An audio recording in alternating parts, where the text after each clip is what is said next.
হালাই কান্দাসকে করছে দেখো, এত গিলতে দেওয়া হয়। এই এই ওটা ছাড়, ওটা ছাড়।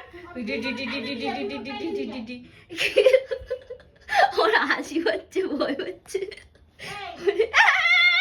ঘরে নিয়ে ভিতরে যা। ওইটা জ্যান্ত,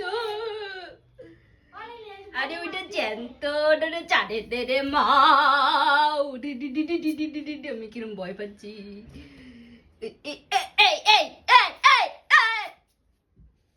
আরে মাইয়া তোরে কত খাইতে দি, তুই তাও এগুলো কেন নিয়ে আইছিস? আরে বাবারে,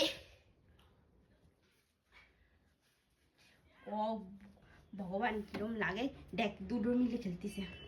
তো অনেক কষ্ট করে, খুব কষ্ট করে মালটারে বাঁচাই রাখছি। মালটা জ্যান্ত আছে, এই দেখো মনে নেই এখনো। একটু নয় ভাই, যাই হোক খুব কষ্ট করে মালটারে রেস্কিউ করছি দুটো জমের কাছ থেকে। এখন ভালো ভালো তুই তোর ঘরে চলে যা, ঠিক আছে? আর আসবি না, তুই এই পাড়ায় আসিস কেন তুই জানিস না? আমার বাড়িতে 3-4টে বিড়াল। আগে এগুলো মূলা ধরে নিয়ে আসতো, এরকম এরম এর দিয়ে বড়, এর দিয়ে ছোট, অনেক বড় বড় সাপ ধরে নিয়ে আসতো আমার বাড়িতে। আজকে অনেক কষ্ট করে অনেকদিন পরে বিল্লু একটা সাপ ধরে নিয়ে আসে।